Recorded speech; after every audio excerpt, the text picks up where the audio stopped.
সুখ শান্তি চান না টাকা পয়সা চান? সুখ শান্তি চান। আমি একবার একটা অপশন দেই, দেখি কোনটা চান। আল্লাহ তাআলা যদি আপনাকে বলে যে একদিকে ধরেন 100 কোটি টাকা আছে, এই টাকা তোমাকে দেওয়া হবে, তুমি চাইলে এই টাকার মালিক তুমি হয়ে যাবা। এই টাকা পাওয়ার পর তোমার সুখ শান্তি হইতেও পারে, নাও হইতে পারে, পেরেশানি হইতে পারে, অসুখ বিসুখ হইতে পারে, পেরেশানি হইতে পারে, নাও হইতে পারে, কিন্তু টাকা 100 কোটি আছে। আরেক পাশে অপশন নম্বর 2, তোমার জন্য কোন রকম একটা ভাঙা চালের দোচালা টিনের ঘর আছে, আর একটা রিক্সা আছে। রিক্সাটা চালাবা প্যাডেল মেরে, আর কুড়ে ঘরে থাকবা, কোন রকম নুন পান্তা এনে খাবা, তবে সুখের গ্যারান্টি আছে। কোন অপশন নেবেন? কুড়ের ঘর নেবেন? সত্যি সত্যি যদি আল্লাহ তাআলা অপশন দেন, তখন বোঝা যাবে যে কোনটার দিকে চোখ টানে। আহা ভাইরা আমার, ভালো করে শুনেন। আপনি ধরে ফেলছেন পলিসিটা, এই জন্য কুড়ের ঘর বলতেছেন, চালাকি করলে তো হবে না। আল্লাহর কাছে দোয়া করতে কি চান? সুখ চান না পয়সা চান? সুখ চান। সব তো ফেরেশতা, এখানে আর ওয়াজ করার দরকার কি? তাহলে এত ফেরেশতা থাকলে এখানে ওয়াজ করার দরকার আছে আর কোনো? এ তো সব আল্লাহওয়ালা মানুষেরা, এরা পয়সা করে কিছু চায় না। সুবহানাল্লাহ।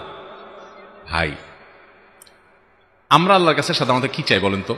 অনেক যুবক আমাদের কাছে প্রশ্ন দেয়, হুজুর একটা মেয়েকে আমার খুব ভালো লাগে, মনে হয় অনেক, তারে পাইলে সুখী হব, তো আল্লাহর কাছে ওই মেয়েকে যেন আমি স্ত্রী হিসাবে পাই, এটা দোয়া করা যাবে কিনা? এটা অনেক ছেলে প্রশ্ন করে। আমি বলি, ভাই এই মেয়েকে পাইলে তুমি সুখ পাবা, এই গ্যারান্টি তোমার কে দিল? তোমার মনে বলতেছে যে এই মেয়েরে পাইলে আমি সুখে পেয়ে যাব। এই মেয়েটা পাওয়ার পর তোমার জীবনটা জীবন্ত জাহান্নাম হয়ে যাবে না, এটা তোমাকে নিশ্চিত করলো কে? হতে পারে কি পারে না?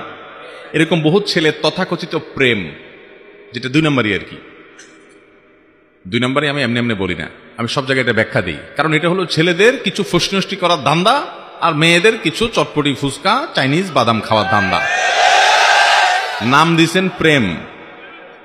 সবাই না, কিছু মুখলিস আছে, এখলাসের সাথে এই হারাম কাম করে। এখলাসের সাথে করে মানে আবার হুজুররা করে, এটা চিন্তা করেন না। এখলাসের সাথে করে মানে হলো, ও হয়তো বাদাম ফুচকা খাওয়ার ধান্দা নাই, ওর হয়তো অন্য কোনো ধান্দা আছে, সেজন্য সে হয়তো করে। কিন্তু বেশিরভাগই বা সাধারণত এই দেখেন, এই তথাকথিত অবৈধ যে সম্পর্কগুলো হয় বিবাহ বিরোধী, এগুলো বিয়ে পর্যন্ত কয়টা টিকে বলেন তো? আমি সব জায়গায় বলি, সম্পর্ক করে অন্য মেয়েদের সাথে, 2টা 3টা 4টার সাথে। এদিকে হুজুরদের আজকে আইসা কানে কানে চা পানি খাওয়ায়, বলে হুজুর একটা মহিলা মাদ্রাসার পর্দানসীন মেয়ে দেখেন আমার জন্য। মেয়েরা তো বুঝে না, ধরা খায় এই বদমাইশের কাছে। এর পাম্পট্টিমূলক কথাবার্তা শুনে, চোখের পানি দেখে, ভালোবাসা, হান তান, প্রেম প্রীতি, এই সমস্ত 2 নম্বরের কথাবার্তা শুনে বেচারি গলে যায়, তার সব বরবাদ করে ফেলায়। ওই প্রতারকের প্রতারণা ধরতে পারে না। ভাইরা আমার, তো যেটা বলছিলাম যে আমরা অনেক সময় মনে করি যে অমুকরে পাইলে আমি সুখী হয়ে যাব। আচ্ছা, যতজনে এই বিবাহ বহির্ভূত প্রেম, প্রেম শব্দ বলতে আমার খারাপ লাগে, কারণ প্রেম তো হবে স্বামী স্ত্রীর মধ্যে। 2 নম্বর জায়গায় কিসের প্রেম আবার? এই 2 নম্বর সম্পর্ক যারা করে, এরা সবাই তো মনে করে যে অমুকরে পাইলে আমার জীবন জান্নাত হয়ে যাবে। এগুলো বিয়ে করার পর সবগুলোর জীবন খুব সুখী হয়ে যায়? চুলাচুলি হয় না, বরং বেশিরভাগ হয়। এই 2 নম্বর সম্পর্ক বেশিরভাগ ওইদিকে যায়, কারণ আল্লাহ তাআলা হারামে আরাম রাখেন। এর বিপরীতে আমি দেখাই, বৈবাহিক সম্পর্কের মাধ্যমে যে সম্পর্কগুলো গড়ে ওঠে, এখানে অশান্তি হয়, কিন্তু এখানে তুলনামূলক কম হয়। এখানে প্রতারণা কম হয়, সামাজিক একটা বন্ধন আছে, ফ্যামিলিগত একটা কমিটমেন্ট আছে। এটা এরকম হয় না ভাইরা আমার। ঠিক একইভাবে আল্লাহ তাআলার কাছে আমরা সুখ চাইবো নাকি টাকা চাইবো? একটা কথা আমি সবসময় বলি, আপনি সুখ তো চাইবেন, কিন্তু আল্লাহর কাছে বলেন, আল্লাহ লটারির টিকিট কিনছি, আল্লাহ 40 লাখ টাকা লটারি দিয়ে দাও, আল্লাহ আর কিছু চাবো না জীবনে, এটা হলে শুধু চলবো। অনেকে ক্যালকুলেশন করে আল্লাহর কাছে চায়, আল্লাহকে বাজেট দেয় যে আল্লাহ এই লাখখানিক টাকার ভিতরে একটা বাইক, আর এই $1,02,000 টাকার পুঁজি, আর একটা আইফোন টিভি করার জন্য, আল্লাহ মোটামুটি এই 2-3টা জিনিস দিয়ে দিলে আমার আর কোনো ডিমান্ড না, আল্লাহ শুধু এইটুকু হলে চলবে। বা এইটুকু হলে যে আপনি সুখের শান্তি থাকবেন এমন কোনো গ্যারান্টি আছে? এটা বরং আপনার বিপদের কারণও হতে পারে। এই বাইক কি আপনার বিপদের কারণ হতে পারে না? এই জন্য আল্লাহর কাছে এটা চাওয়ার নিয়ম না ভাই। কি চাইবেন আল্লাহর কাছে? নবী করিম সাল্লাল্লাহু আলাইহি ওয়াসাল্লাম শিক্ষা দিয়েছেন। ওলামা একরাম আছেন এখানে, নবী করিম সাল্লাল্লাহু আলাইহি ওয়াসাল্লামের প্রতিটা পদক্ষেপে আল্লাহর কাছে দোয়া করতেন। এত দোয়া, চলতে ফিরতে উঠতে বসতে প্রতিটা কদমে কদমে দোয়া, আজকার দোয়া প্রতি কদমে করবে। আমি অন্তত পাই নাই, কত ওলামা একরাম পাইলে বলেন নবী করিম সাল্লাল্লাহু আলাইহি ওয়াসাল্লাম কোন দোয়ায় আল্লাহর কাছে এরকম কোন দোয়া করছেন আমি দেখি নাই যে আল্লাহ আল্লাহুম্মা ইন্নী আসআলুকা আমওয়ালান কাসীরা, আল্লাহ আপনার কাছে অনেক পয়সা কড়ি চাই, এরকম একটা দোয়া আমি আজ পর্যন্ত পাইনি। আপনারা পাইছেন?